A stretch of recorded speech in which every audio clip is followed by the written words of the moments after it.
afternoon. My name is Frankie Anthony. I am 17 years old, and I plan on becoming a residential architect. My goal is to focus on designing quality homes so that people can live quality lives full of comfort, convenience, and safety. Earlier this year, I completed an apprenticeship with an architect named Amber D. Nelson, who taught me the basics of the schematic design process. This experience gave me an opportunity to dip my toes in the water and learn a little more about what to expect with this career. To start off, I'm going to show you some of the work I completed with her on this projection behind me. I completed a 2-bedroom modern home as an introduction to some of the steps a licensed architect would take when designing a house. So the first step to this was the planning phase, where I created an architectural brief, researched, and took notes. So the first step of planning any architectural project is the brief. It is a document prepared for a design project developed by a person or team in consultation with the client. It is the outline to the whole project, and it kind of serves as the backbone as it answers questions such as what kind of building is it, who is it for, and where will it be built.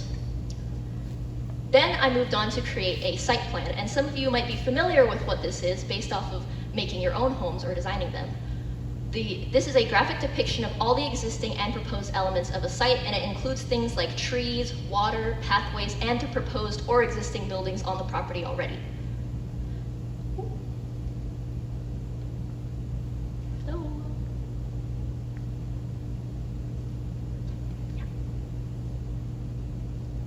Okay, once I was done with the planning, I moved on to the floor plan, which is the charts that show the layout and measurements of all the rooms in a building.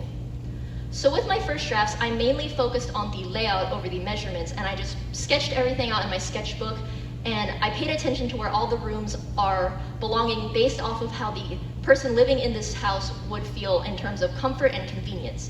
And as I go through with my drafts, you can see they become more polished, and they start to look a lot better and finalized. So with my final draft, I measured everything out and I put it on graph paper. So 1 square on the graph paper represents 1 square foot if this house were to be built physically. Then I moved on to the elevations, which are the 2D representation and view of the angles and appearance of a building. Oh, no, too far. So first I selected a concept and style for the building. I chose modernist architecture because it provides a simplistic yet pretty style to the building. It has lots of sharp corners and boxy shapes and a very simplistic design. So I chose that and thought it would be a good decision for my first project since I'm not super familiar with modeling. So here's just some of my sketches you can see of some ideas that I wanted to incorporate in the design as well. I have little flower boxes as well as little gardening spaces, and just putting my ideas onto paper.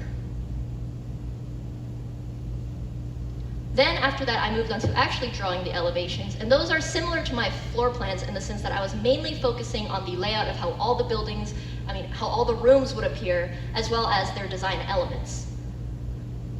Then for my final drafts, I just cleaned everything up and I put it down in permanent markers so that way I could visually see how the building would appear when creating my model.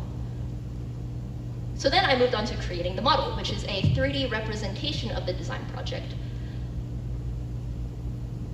So once it loads, you'll see that I created a digital model, and I made this in SketchUp, which is a program that architects use when they're starting out, and it's a more basic program to design mainly the appearance and measurements of a building. And as you can see, it looks a little different from my elevations because I actually followed the measurements from the floor plans, which is a big lessons learned that I had, which was make sure you exactly measure everything out. All your documents need to be very exact.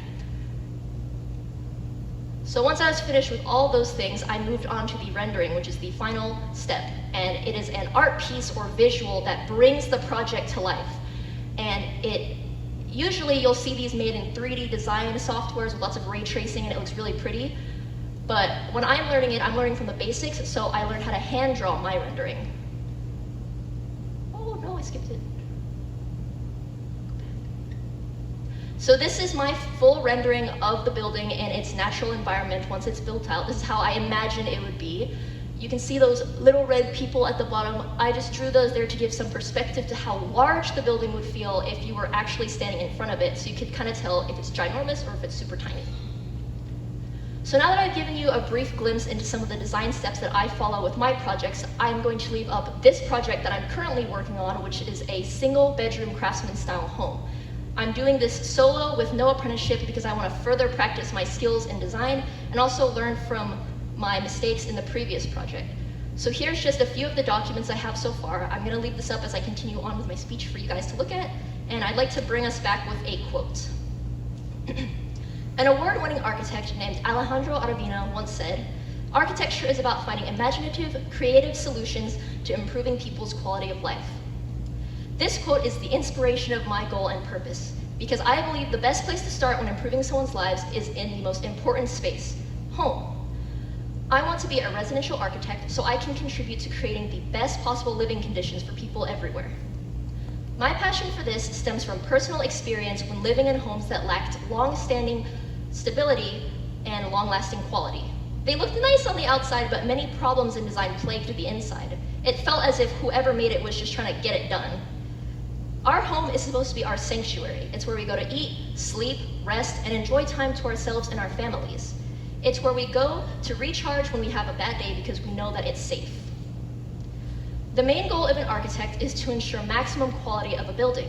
But when projects are put under a harsh deadline with a stringent budget, it can feel difficult to consider factors long term.